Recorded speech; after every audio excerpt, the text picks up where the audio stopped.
the mercy of your grace. You are my Father, provider, you're my deliverer. Your mercies embrace me, surround me through your everlasting love. Father, I worship you.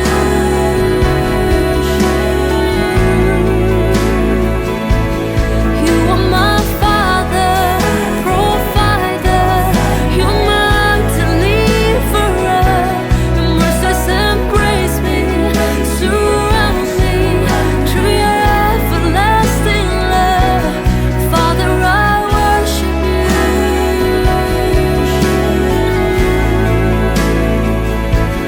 Father, I worship you.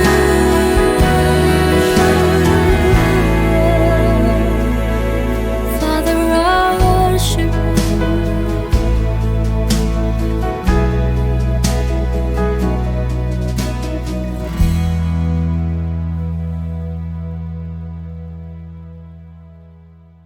Shalom saudara, saya percaya hari ini kita semua dalam keadaan yang baik dan luar biasa.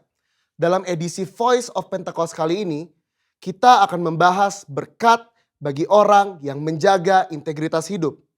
Kita seringkali mendengar bahwa banyak orang sukses dan pintar, tetapi sedikit yang mempunyai integritas. Di dalam Alkitab terjemahan NIV, tercatat ada 22 kata integrity. Hal ini menunjukkan betapa pentingnya integritas di mata Tuhan. Lalu pertanyaannya adalah, mengapa orang percaya diminta untuk menjaga integritas?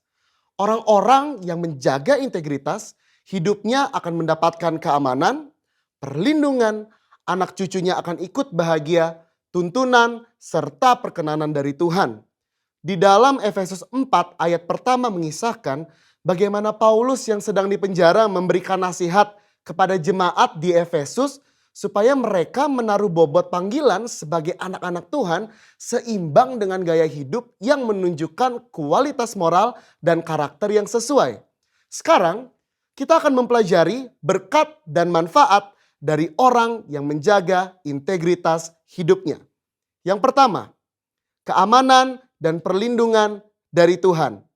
Amsal 10 ayat 9 berkata, siapa bersih kelakuannya, aman jalannya, tetapi siapa berliku-liku jalannya akan diketahui. Kata bersih kelakuan di dalam terjemahan NIV menggunakan kata walks in integrity. Kenapa aman? Karena susah orang lain untuk mencari celah untuk menjatuhkan. Seperti contoh, orang Farisi berusaha berkali-kali untuk menjatuhkan Yesus, tetapi tidak berhasil. Dengan menjaga integritas, segala aspek kehidupan kita akan aman. Yang kedua, tuntunan Allah akan semakin tajam. Amsal 11 ayat 3 berkata, orang yang jujur dipimpin oleh ketulusannya, tetapi pengkhianat dirusak oleh kecurangannya. Tuntunan roh kepada setiap orang percaya akan semakin efektif ketika kita juga berlatih untuk hidup sesuai dengan prinsip-prinsip firman Tuhan. Semakin kita dituntun oleh Roh Kudus, maka kita semakin masuk ke dalam kehendak Bapa. Yang ketiga, keturunannya akan berbahagia. Amsal 20 ayat 7 berkata, orang benar yang bersih kelakuannya, berbahagialah keturunannya. Integritas di ayat ini digambarkan dengan kata bersih kelakuannya. Bersih kelakuan di sini artinya kita menghidupi kebenaran firman. Dalam Mazmur 37 ayat 25-26 dikatakan orang yang benar, anak cucunya akan menjadi berkat. Mereka tidak akan meminta-minta roti. Yang keempat, perkenanan Allah turun kepada orang yang berintegritas. 1 Tawari 29 ayat 17 berkata, aku tahu ya Allahku bahwa engkau adalah penguji hati dan berkenan kepada keikhlasan. Maka aku pun mempersembahkan semuanya itu dengan sukarela dan tulus ikhlas. Allah berkenan kepada keikhlasan. Orang yang tulus ikhlas adalah orang yang memiliki motivasi yang murni tanpa ada niatan lain. Apa yang benar yang harus dilakukan, itulah yang dilakukan. Dan ternyata itu menjadi suatu persembahan yang berkenan kepada Allah. Bukankah itu adalah berkat tersendiri yang luar biasa?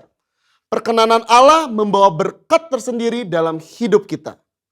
Berbicara soal perkenanan Tuhan, kalau kita melihat ayat emas kita tahun ini di Mazmur 24 ayat 4-5, maka secara khusus kata berkat dari Tuhan di situ berbicara mengenai perkenanan dan kemurahan yang Tuhan akan tunjukkan kepada mereka yang menjaga hidupnya bersih dan murni. Banyak ayat dari kitab Mazmur yang mencatat berkat dari orang yang dikenan oleh Tuhan. Salah satu contohnya adalah Mazmur 90 ayat 17 berkata, kiranya kemurahan Tuhan Allah kami atas kami dan teguhkanlah perbuatan tangan kami. Ya, perbuatan tangan kami teguhkanlah itu. Perkenanan Tuhan akan meneguhkan dan menguatkan hasil karya dan pekerjaan saudara dan saya. Bisnis, usaha, dan pekerjaan kita diteguhkan, dilindungi oleh Tuhan. Di dalam perjanjian baru, Yesus mengajar berbahagialah orang yang suci hatinya karena mereka akan melihat Allah. Yesus menyebutkan secara langsung berkat ini, yaitu mereka akan melihat Allah.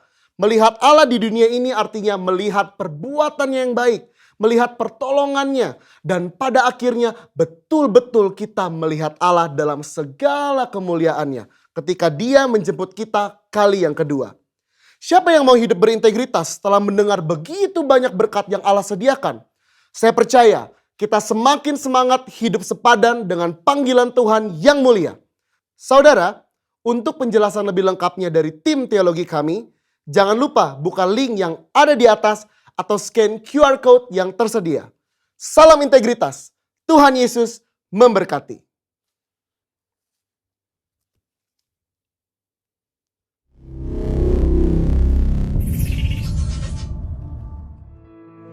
Shalom.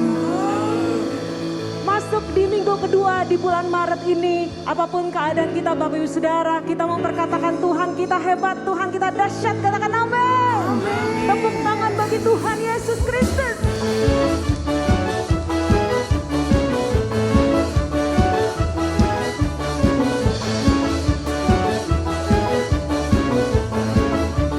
Bersama katakan, Tuhan Raja Maha Besar. Mari datang menyembah Dia. Sekali lagi katakan Tuhan Raja Maha Besar. Tuhan Raja Maha Besar. Yeah. Mari datang menyembah Dia. Dia pencipta dunia ini. Dia membentuk gunung-gunung. Kehadirannya datanglah, mari bersyukur kepadanya. Dengan bersuka bernyanyilah, Dia bantu keselamatan puji Dia. Tuhan Raja Maha Besar. Kita mau katakan Tuhan kita Raja Maha Besar. Come on. Tuhan Raja Maha Besar. Mari datang menyembah Dia.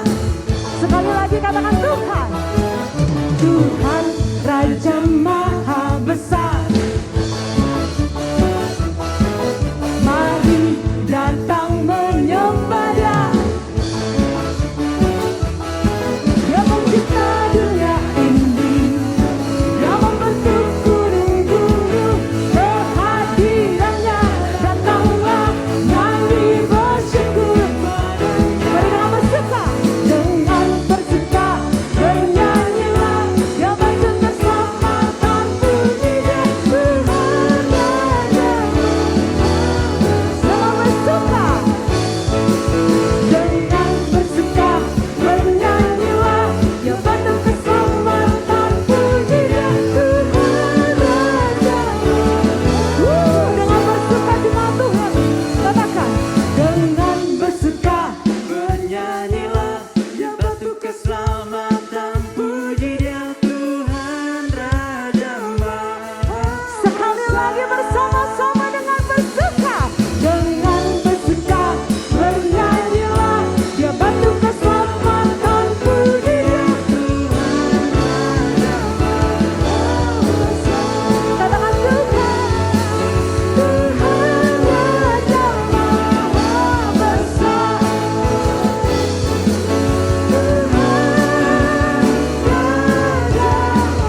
Tepuk tangan bagi Tuhan Yesus Kristus.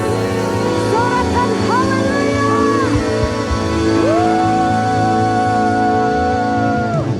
Haleluya, haleluya. Kami percaya ya Tuhan, bahwa hari-hari ini Engkau nyatakan kemuliaan-Mu bagi setiap umat-Mu Tuhan. Sebab Engkau yang kami sembah adalah Tuhan yang maha besar. Syakaralabata karalabaya shandi. Huralabaya shanda ralabaya ralabaya shikia ralabalalabalaba. Syaralabalabaya syakaralabalalabalalabalabaya ralabaya shanda.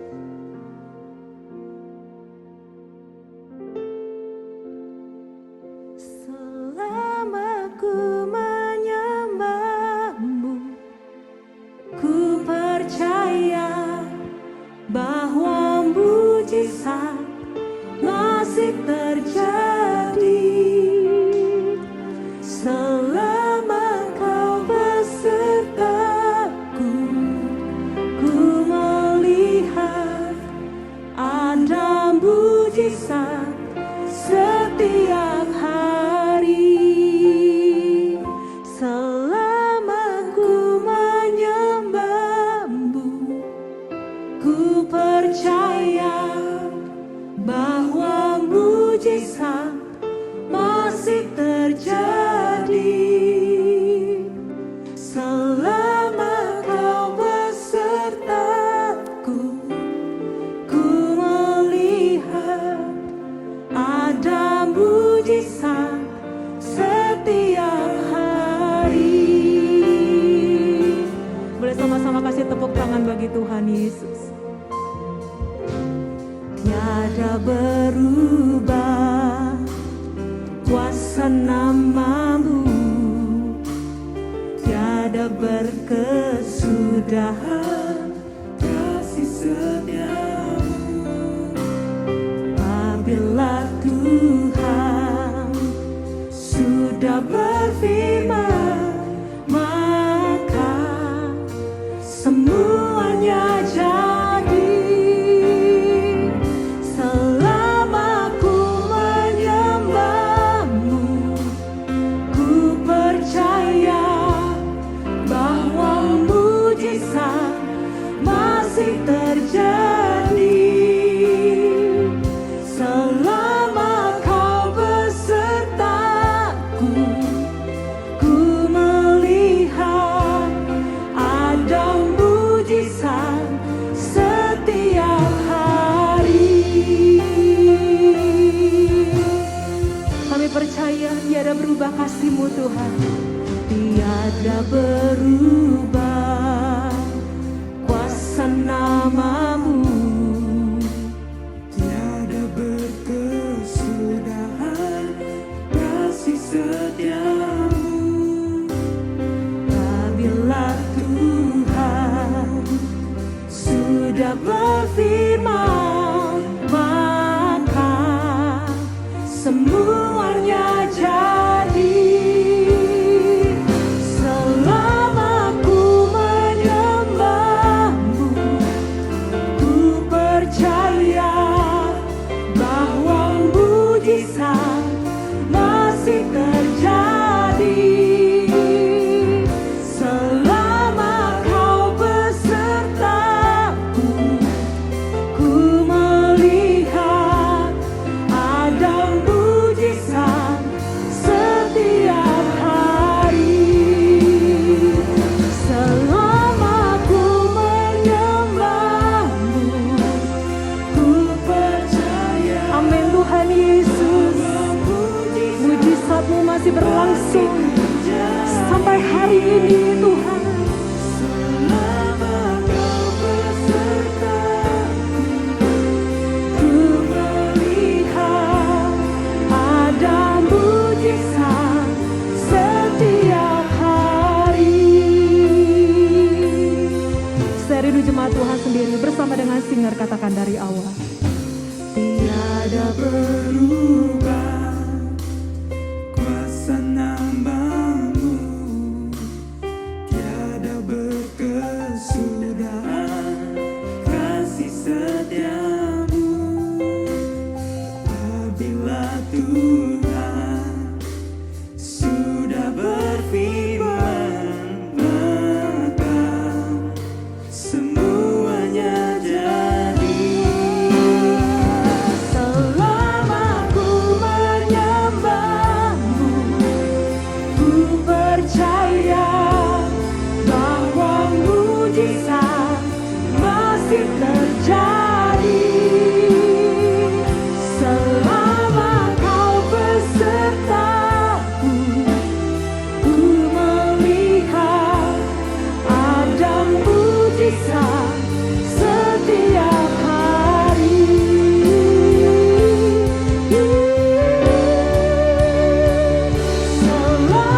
Mari kita bersatu hati di dalam doa. Tuhan, kami mengucap syukur, kami berterima kasih karena Engkau sungguh baik dalam kehidupan kami. Sampai dengan hari ini Engkau menyertai kami. Dalam setiap langkah-langkah perjalanan kami, Engkau tidak pernah meninggalkan kami. Tuhan, hari ini kami berdoa, biarlah Engkau memberkati setiap jemaat-Mu Tuhan yang hari ini datang beribadah kepadamu. Biarlah Engkau memberkati keluarga demi keluarga. Engkau memberkati para suami, istri, anak-anak, hubungan keluarga. Engkau pulihkan hari-hari ini Tuhan. Kami berdoa setiap pergumulan mereka, baik pergumulan akan kesehatan, pergumulan dalam pekerjaan, dalam usaha, Engkau memberkati mereka. Tuhan, kami juga berdoa untuk pemimpin kami. Kami berdoa untuk pemimpin-pemimpin rohani kami. Berdoa untuk Bapak Pendeta Niko Nyoto Raharjo Tuhan. Dan keempat wakil gembala beserta dengan keluarga. Kami berdoa berkati setiap mereka Tuhan. Kami juga berdoa untuk pemimpin-pemimpin kami di Rayon 2 Bandung Tuhan. Kami menyerahkan setiap mereka ke dalam tangan kuasa-Mu. Juga setiap cabang-cabang yang ada kami serahkan ke dalam tangan kuasa-Mu. Berkati Tuhan gereja kami GBI Cibuburaya. Kami menyerahkan Tuhan pemimpin kami di tempat ini, Bapak Pendeta Yan Peter Pangaribuan. Kami menyerahkan Tuhan kedua wakilnya beserta dengan keluarga mereka ke dalam tangan kuasa-Mu. Berkati ke-6 cabang dan staf penggembalaan beserta setiap kadep, kabit, bahkan setiap pengerja sampai dengan gembala-gembala kul. Kami serahkan semuanya ke dalam tangan kuasa-Mu Tuhan. Kami berdoa Tuhan untuk bangsa kami, bangsa Indonesia.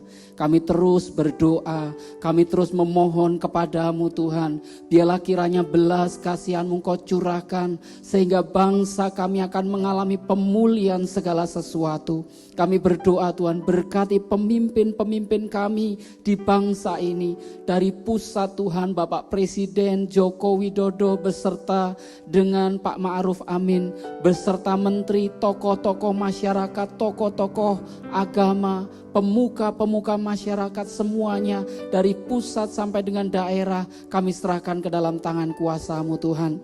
Kami berdoa Bapa, di masa-masa yang sulit, di mana begitu banyak cobaan, ujian yang terjadi atas bangsa ini, kami berdoa biarlah Engkau turut bekerja dalam segala sesuatu untuk mendatangkan pemulihan dan kebaikan buat bangsa kami. Terima kasih Tuhan, saat ini kami akan beribadah kepadamu, kami akan mendengar kebenaran firman-Mu. Biarlah setiap kebenaran-Mu itu mengajar kami, untuk kami lebih lagi Tuhan berkenan kepadamu. Berkati setiap ibadah kami, sampai dengan selesainya ibadah ini, kami serahkan semuanya ke dalam tangan kuasa-Mu. Terima kasih Tuhan, kami mengucap syukur untuk semuanya di dalam nama Yesus. Haleluya. Amin.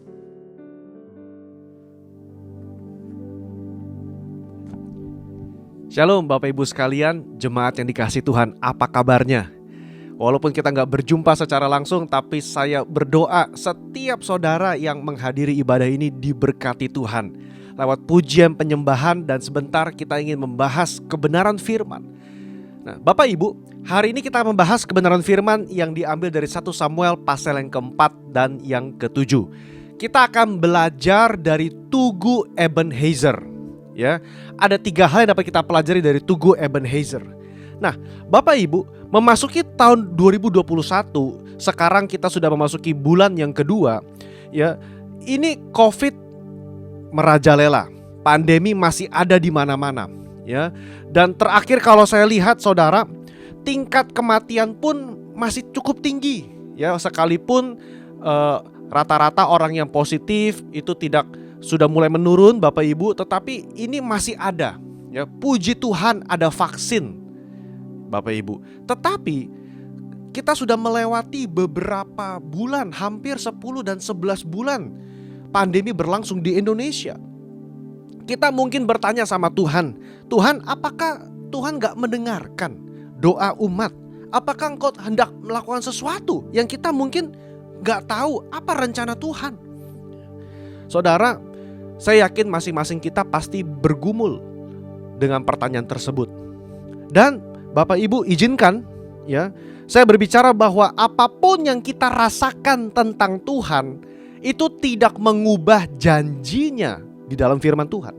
Jangan sampai apa yang kita rasa, oh saya rasa kok kayak Tuhan jahat ya, saya rasa kok kayaknya Tuhan begini, Tuhan begitu. Bapak Ibu, perasaan kita jangan sampai itu mengalahkan kebenaran dan janji yang Tuhan telah taruh dalam firman Tuhan. Kalau saya catat Bapak Ibu, di Alkitab banyak sekali ayat yang berbicara mengenai Tuhan yang selalu menepati janji-janjinya. Dalam Yosua pasal 21, Amsal pasal 13, Yeremia pasal yang pertama, Filipi pasal 1. Bahkan Tuhan sebelum naik ke surga dia berkata kepada para murid-muridnya, aku sekali-kali tidak akan meninggalkan engkau, Immanuel, aku bersama-sama dengan engkau sampai kepada akhir zaman. Yang sering kali meninggalkan Tuhan itu kita manusia Bapak Ibu. Kalau saya lihat dalam 2 Timotius 2 ayat yang ke-13, Paulus berkata begini, jika kita tidak setia, dia tetap setia, karena dia tidak dapat menyangkal dirinya. Paulus mengutip statement itu untuk menyatakan bahwa Allah tidak dapat menyangkal dirinya. Allah secara natur, secara karakter dia adalah Allah yang tepat janji. Dia gak bisa berbohong. Allah bukannya gak mau berbohong, dia tidak bisa berbohong. Dan di situ terletak kepercayaan kita kepada janji firman Tuhan. Dia adalah Allah yang setia. Masalahnya Bapak Ibu, seringkali Bapak Ibu dan saya, kita yang kadang-kadang gak setia sama Tuhan. Dan ini yang terjadi di dalam kitab 1 Samuel pasal yang keempat. Ketika bangsa Israel berperang melawan bangsa Filistin. Ya, kalau nanti Bapak Ibu baca di rumah keseluruhan pasal 4, 5, 6, 7, Bapak Ibu akan menemukan mereka kalah. Kenapa? Karena mereka tidak setia memegang janji covenant yang sudah Tuhan buat, perjanjian yang Tuhan buat dengan bangsa Israel. Ya, mereka mengharapkan Tuhan menepati janji-janjinya, tetapi mereka sendiri berselingkuh dan menyembah ilah-ilah lain. Nah Bapak Ibu, kita akan melihat beberapa ayat kunci dan kejadian seputar Tugu Ebenezer ini. Dan pada akhirnya saya akan tutup, kita akan bahas apa sih makna Ebenezer bagi jemaat Tuhan di tahun 2021. Ya, ada 3 hal yang dapat kita pelajari Bapak Ibu. Yang pertama, pertolongan Allah tidak dapat dimanipulasi oleh manusia. Mari kita buka bersama dalam 1 Samuel pasal yang keempat ayat 3 sampai yang ke-10. Pertolongan Allah tidak dapat dimanipulasi oleh manusia. Bapak Ibu, ini dibuka dengan statement dari ayat yang pertama. Orang Israel maju berperang melawan orang Filistin dan mereka berkemah dekat Ebenezer, sedang orang Filistin berkemah di Afek. Bapak Ibu jangan sarukan kota Ebenezer dengan Tugu Ebenezer. Namanya sama, tapi yang ini berbicara mengenai kotanya, namanya kota Ebenezer. Nah, kala itu orang Filistin mengatur barisan dan mereka berperang melawan bangsa Israel. Apa yang terjadi Bapak Ibu? Ayat 2 mengatakan pertempuran menghebat dan terpukul kalah orang Israel. Bahkan 4.000 orang meninggal di medan perang itu. Wow. Ya, Bapak Ibu, itu bukan jumlah yang kecil, jumlah yang besar. Nah, mereka ketika berperang, mereka kalah, lalu apa yang mereka bingung, kok kita kalah? Ya, itu yang ditanyakan oleh para tua-tua di bangsa Israel. Perhatikan pada ayat yang ketiga. Ketika tentara itu kembali ke perkemahan, para tua-tua Israel berkata begini, mengapa Tuhan membuat kita terpukul kalah oleh orang Filistin? Nah, Bapak Ibu, di sini ada satu kebenaran penting yang saya ingin kita perhatikan baik-baik, ya. Para tua-tua Israel bertanya, mengapa kita terpukul kalah? Bapak Ibu, saya menemukan seringkali dalam kehidupan kita, kalau ada sesuatu kejadian yang gak enak, ada sesuatu kejadian yang membuat kita mungkin merugi, atau kita mungkin merasa ini gak adil, atau kita tertimpa musibah, seringkali kita bertanya langsung menyalahkan Tuhan, tanda kutip. Tuhan, mengapa engkau izinkan ini terjadi? Tuhan, mengapa engkau membiarkan musibah ini terjadi? Pertanyaan para tua-tua Israel itu mirip dengan apa yang seringkali mungkin kita tanyakan. Bukannya kita introspeksi diri, kita merenung kenapa Tuhan izinkan bangsa Israel kalah. Tetapi para tua-tua yang harusnya memiliki hikmat, wisdom, mereka langsung berkata, kenapa Tuhan izinkan kita kalah? Seolah-olah masalahnya bukan di mereka, tapi masalahnya di Tuhan. Bapak Ibu, Yesaya 59 ayat yang kedua berkata begini. Yesaya 59 ayat yang kedua. Tetapi yang merupakan pemisah antara kamu dan Allahmu ialah segala kejahatanmu, dan yang membuat dia menyembunyikan diri terhadap kamu sehingga ia tidak mendengar ialah segala dosamu.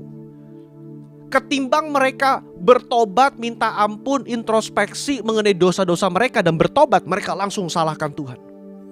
Dan lebih hebatnya lagi Bapak Ibu, para tua-tua ingat peperangan dulu ketika Yosua merebut Yeriko, ya kan? Ketika tabut perjanjian itu dibawa di dalam peperangan dan mereka menang. Mereka berpikir begini pada ayat yang ketiga, ya kan? Marilah kita mengambil dari Silo tabut perjanjian Tuhan, supaya ia datang ke tengah-tengah kita dan melepaskan kita dari tangan musuh kita. Mereka berpikir dengan membawa tabut perjanjian yang memang melambangkan kehadiran Tuhan, peperangan pasti bisa dimenangkan. Masalahnya Bapak Ibu, poin pertama kita belajar, Allah tidak dapat dimanipulasi. Apa tabut perjanjian? Tabut perjanjian itu melambangkan kehadiran Tuhan di bangsa Israel. Ya. Sekarang kita nggak punya tabut perjanjian secara real Bapak Ibu. Ya, kita mungkin bisa beli tiruan. Ya, tetapi konsepnya seringkali manusia itu menukar kepercayaan kepada pribadi Tuhan, ditukar mempercayai benda-benda yang dianggap bisa membawa kehadiran Tuhan. Contoh, ya, ada sebagian orang Kristen yang percaya kalau di rumah itu harus ada pernak-pernik, misalnya kekristenan, Kristiani, ada salib, ya, lalu ada mungkin tempelan-tempelan yang dipercaya itu bisa membawa keselamatan bagi rumah itu, yang dipercaya bisa membawa keberuntungan misalnya. Bapak Ibu, hadirat Tuhan tidak dapat dimanipulasi oleh manusia. Ya. Orang Israel mereka ingat dulu kalau perang Yosua itu bawa tabut dan Yeriko kalah. Berarti kita harus bawa tabut untuk Allah hadir dan menang. Bapak Ibu, kehadiran Allah, yes betul, dia ada. Tetapi dia tidak mengizinkan kemuliaannya direndahkan semena-mena oleh manusia, bahkan oleh bangsa Israel. Bapak Ibu, apa yang terjadi? Kita baca, ya kan, ketika tabut perjanjian ada di bangsa Israel, ayat yang kelima mengatakan semuanya bersorak-sorai dengan suara nyaring, bahkan terdengar ke kamp orang Filistin. Bangsa Filistin ketakutan. Mereka ternyata pernah mendengar. Perhatikan pada ayat yang ke-7 dan ke-8, mereka bilang begini, aduh, celakalah kita, sebab Allah mereka hadir di tengah-tengah mereka. Ya kan? Ayat yang ke-8, siapa yang dapat menolong kita dari tangan Allah yang maha dahsyat ini? Inilah Allah yang menghajar orang Mesir dengan berbagai-bagai tulah di padang gurun. Mereka dengar, mereka tahu perbuatan Tuhan. Mereka ketakutan. Mereka bilang, hai para lelaki-laki, jadilah laki-laki dan mari kita berperang melawan bangsa Israel. Jangan mau kita diperbudak oleh bangsa Israel. Apa yang terjadi Bapak Ibu? Ayat yang ke-10 berkata, hari itu pihak Israel gugur 30.000 orang pasukan berjalan kaki. Kematian pertama 4.000 orang. Kematian kedua dengan tabut perjanjian malah lebih dahsyat, 30.000 orang. Apa sih poin yang ingin kita pelajari dari pasal 4 ini Bapak Ibu? Kita gak bisa manipulasi Tuhan. Kita gak bisa seolah-olah membawa tabut lalu yakin Tuhan pasti menolong. Enggak. Saudara, kadang-kadang benda-benda gak bisa menggantikan pengharapan kita kepada Tuhan. Tuhan ingin umatnya bertobat dan kembali kepada jalannya. Di situ letak pertolongan Tuhan. Ya. Jadi Bapak Ibu,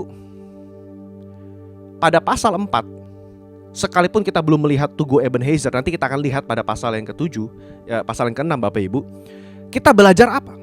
Pertolongan Tuhan tidak dapat dimanipulasi dengan formula atau benda-benda religi tertentu.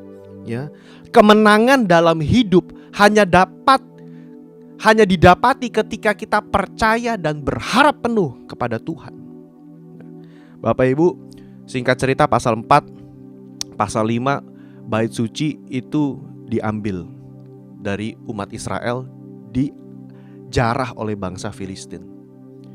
Ya, kita nggak bahas apa yang terjadi kepada bangsa Filistin Bapak Ibu, tapi saya ingin bahas pada pasal yang ke-7, ya, ketika orang Filistin berperang lagi dengan bangsa Israel.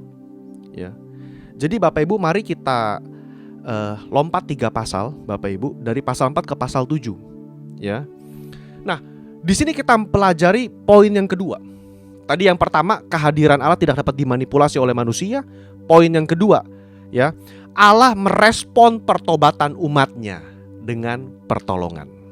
Nah Bapak Ibu, pada pasal 7 ayat yang pertama, ya, dikatakan begini, orang-orang Kiryat Yarim datang mengangkut tabut Tuhan itu dan masuk ke rumah Abinadab. Ya, dan akhirnya tabut Tuhan diambil dari bangsa Filistin, masuk ke rumah Abinadab. Berapa lama Bapak Ibu? Ayat 2 mengatakan 20 tahun lamanya. Ya, 20 tahun lamanya.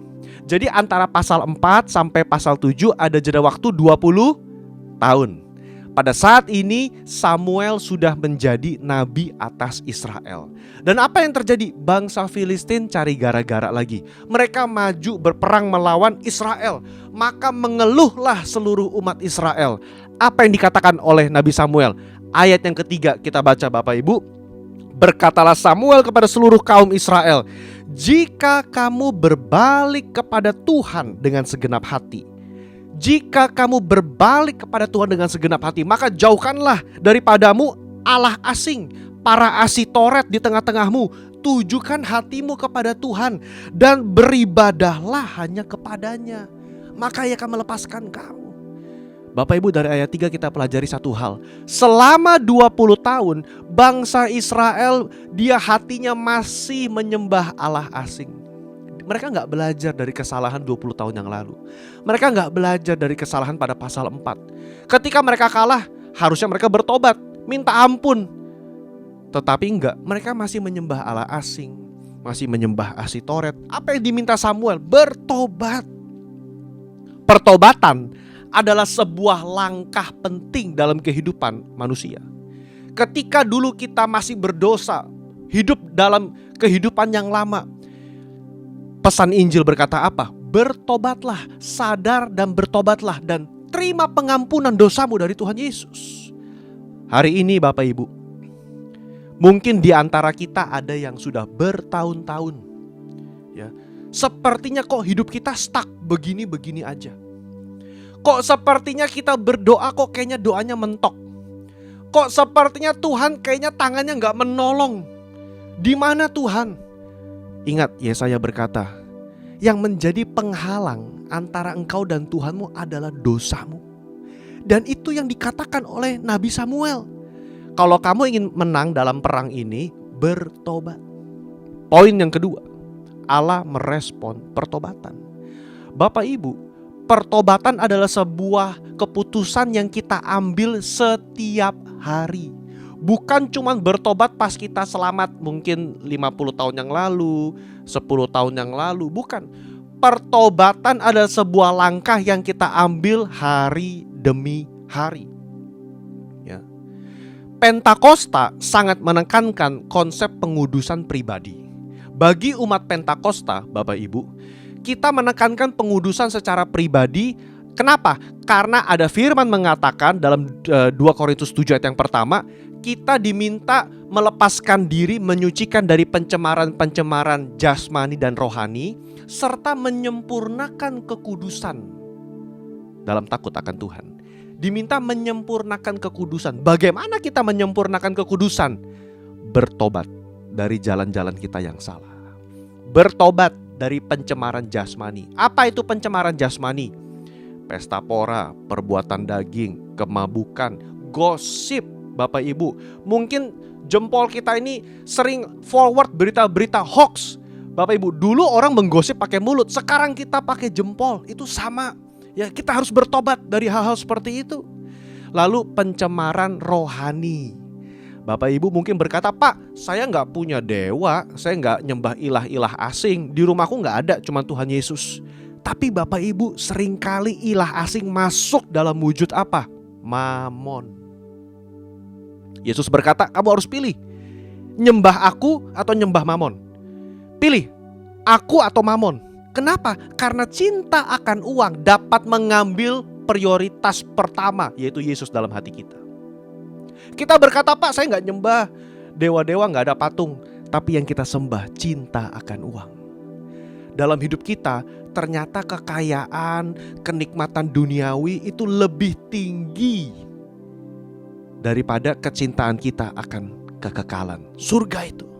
Nah, di sini Samuel berkata kepada bangsa Israel, dan saya percaya juga ini perkataan buat setiap kita termasuk saya, bertobat. Hari ini kalau engkau ingin menerima pertolongan Tuhan, bertobat. Cari wajahnya, cari kehendaknya. Jauhkan diri, putar balik. Kata bertobat artinya berputar haluan 180 derajat. Bapak Ibu, pertobatan bukan hanya kata-kata kosong belaka, tapi disertai dengan perubahan gaya hidup dan tindakan. Mari kita lihat ya, apa yang umat Israel lakukan ketika mereka bertobat. Ayat yang ke-4 dan ke-5. Saya bacakan. Kemudian orang Israel menjauhkan para Baal dan para Asitoret. Lalu mereka mulai beribadah kepada Tuhan. Ada perubahan gaya hidup. Sebelumnya menyembah Allah asing, sekarang mereka buang jauh-jauh. Mereka beribadah. Tapi ternyata gak cukup. Samuel mencatat, kumpulkan segenap orang Israel di Mispa. Aku akan berdoa untuk kamu kepada Tuhan. Apa yang Samuel lakukan? Pada ayat yang ke-6, dia mencurahkan air sebagai korban di hadapan Tuhan dan meminta umat Israel berpuasa. Kenapa air? Ya. Karena air itu melambangkan sesuatu yang berharga. Nah, kita melihat dalam Ratapan 2 ayat yang ke-19, ternyata air dilambangkan seperti seseorang mencurahkan isi hati di hadapan Tuhan. Kita buka Ratapan pasal 2 ayat yang ke-19, saya bacakan. Bangunlah, mengeranglah pada malam hari, pada permulaan giliran jaga malam. Curahkanlah isi hatimu bagaikan air di hadapan Tuhan. Ya, curahkanlah isi hatimu bagaikan air di hadapan Tuhan. Artinya Samuel minta, ayo bertobat sungguh-sungguh. Berdoa sama Tuhan, mengerang sama Tuhan, puasa agar Tuhan mengampuni dosa-dosamu. Dan betul Bapak Ibu, ya, Tuhan mengampuni dosa-dosa umat Israel. Buktinya apa? Tuhan menolong mereka di dalam peperangan melawan Filistin. Pada saat itu tabut perjanjian masih di rumah Abinadab. Tetapi pada pasal 7, Tuhan menghancurkan, meluluhlantahkan bangsa Filistin dengan guntur yang menggelegar dari langit. Bahkan tercatat sejak saat itu tidak lagi bangsa Filistin mengganggu umat Israel. Apa yang dapat kita pelajari Bapak Ibu? Pada poin yang kedua, Allah merespon pertobatannya dengan pertolongan. Yang ketiga, poin terakhir Bapak Ibu, ya. Nah, pada 1 Samuel pasal 7 ayat yang ke-12, di situ mereka membangun tugu yang bernama Ebenezer, Bapak Ibu. Ya, ketika Samuel mendirikan tugu antara Mispa dengan Yesana, dinamailah Ebenezer, yang artinya apa? Sampai di sini Tuhan menolong kita. Nah, poin yang ketiga, tugu Ebenezer sebagai momen mengingat kebaikan Tuhan. Bapak Ibu, hari ini kita perlu memiliki tugu Ebenezer dalam kehidupan kita. Apa arti tugu Ebenezer? Tugu Ebenezer itu artinya kita mengingat momen-momen di mana Tuhan menolong setiap kita. Kita mengingat kapan Tuhan menolong kita. Mungkin 10 tahun lalu saudara disembuhkan dari penyakit. 5 tahun lalu Tuhan memberikan mujizat dalam bisnis saudara. Mungkin 3 tahun lalu Tuhan menjawab doamu untuk memiliki anak. Itulah momen Ebenezer. Kenapa perlu dibangun tugu? Kenapa perlu diingat Bapak Ibu? Karena dalam masa-masa padang gurun, dalam masa-masa di mana kita merasa Tuhan sepertinya jauh, Tuhan gak menjawab doa kita, kita perlu mengingat Ebenezer. Bapak Ibu, ada gak tugu Ebenezer dalam kehidupanmu? Ada gak momen-momen kebaikan Tuhan yang kita ingat dalam kehidupan kita? Kita perlu mengingat itu Bapak Ibu. Ya, kalau Samuel berkata sampai di sini Tuhan menolong kita, boleh saya katakan, kalau Tuhan menolong kita di masa lalu, Tuhan sanggup menolong kita melewati tahun 2021 dengan luar biasa. Katakan amin. Kalau Tuhan memberikan mujizat 3 tahun yang lalu, Tuhan sanggup berbuat mujizat hari ini. Amin Bapak Ibu. Kalau Tuhan membebaskan kita 2 tahun lalu dari masalah, Tuhan sanggup membebaskan kita. Yang kita perlu adalah mengingat Ebenezer, mengingat kebaikan Tuhan. Mari Bapak Ibu, kita mulai tahun ini, kita bertobat dari jalan-jalan yang salah. Kita gak bisa manipulasi Tuhan. Kita gak bisa menggantikan pengharapan kepada pribadi Tuhan dengan mungkin benda-benda, enggak Bapak Ibu. Hati kita harus terfokus kepada pribadi Tuhan. Dan biarlah dalam momen-momen di mana kita merasa seolah-olah Tuhan jauh, kita mengingat Ebenezer. Kita mengingat kebaikan Tuhan dalam kehidupan kita. Bapak Ibu, fakta bahwa kita hari ini masih bisa beribadah, bukankah itu kebaikan Tuhan? Fakta bahwa hari ini Tuhan masih melindungi, bukankah itu kebaikan Tuhan? Jangan biarkan iblis mengintimidasi, jangan biarkan iblis menipu. Kalau kita mungkin Tuhan sudah jahat, Tuhan udah lupa sama kamu, Tuhan udah gak peduli, itu tipuan iblis. Kita melawan dengan kebenaran firman dan kita berkata, kecaplah dan lihatlah betapa baiknya Tuhan. Saya mengingat kebaikan Tuhan. Ada momen-momen, ada tugu Ebenezer yang saya bangun dalam hidup saya, yang perlu saya sharing dengan keluarga saya, agar keluarga dan anak-anak saya tahu bagaimana Tuhan menjaga, bagaimana Tuhan menepati janjinya. Bapak Ibu, saya tutup. Ada 3 hal yang dapat kita pelajari dari Ebenezer. Dalam 1 Samuel pasal 4 kita melihat bahwa pertolongan Tuhan tidak dapat dimanipulasi oleh cara manusia. Kita bisa punya tabut perjanjian, tapi kalau hati kita nggak melekat kepada Tuhan, percuma. Yang kedua, kita belajar apa? Allah meminta pertobatan, dan Allah merespon pertobatan umatnya dengan pertolongan. Hari-hari ini, siapa yang butuh pertolongan dari Tuhan? Jangan kita terus-menerus salahkan dan komplain sama Tuhan. Cek, ada nggak hal yang perlu kita bertobat hari ini? Ambil langkah pertobatan hari ini. Yang ketiga, ingat Ebenezer dalam kehidupan Bapak Ibu dan saya. Ingat ada momen-momen yang Tuhan siapkan, yang dimana Tuhan telah menyatakan mujizat, tanda-tandanya. Itu yang kita pegang. Kita ingat, kita berkata, kalau Tuhan tolong saya dulu, Tuhan sanggup tolong saya sekarang. Bahkan Tuhan sanggup menjaga saya sampai kepada akhir zaman, di mana Dia datang menjemput kita di kali yang kedua. Mari kita berdoa. Tuhan Yesus, terima kasih untuk firman-Mu pada hari ini. Berkati setiap jemaat yang mendengar. Bapa, biarlah hamba-Mu yang terbatas, tapi Roh Kudus tidak terbatas, yang memeteraikan firman ini dalam hati setiap kami. Dan tidak hanya masuk kuping kiri, keluar kuping kanan, tetapi firman ini tertanam, berakar, dan berbuah. Sehingga kami kuat melewati musim-musim ke depan yang kering, Tuhan Yesus. Terima kasih. Dalam nama Tuhan Yesus kami berdoa dan mengucap syukur. Amin. Sekarang terimalah berkat Tuhan. Kasih karunia berlimpah-limpah daripada Allah Bapa dalam Anak yang tunggal Yesus Kristus.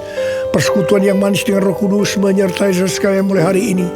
Sampai Tuhan Yesus datang menjemput kita di awan-awan dan bahkan sampai selama-lamanya. Yang percaya bersama-sama katakan amin.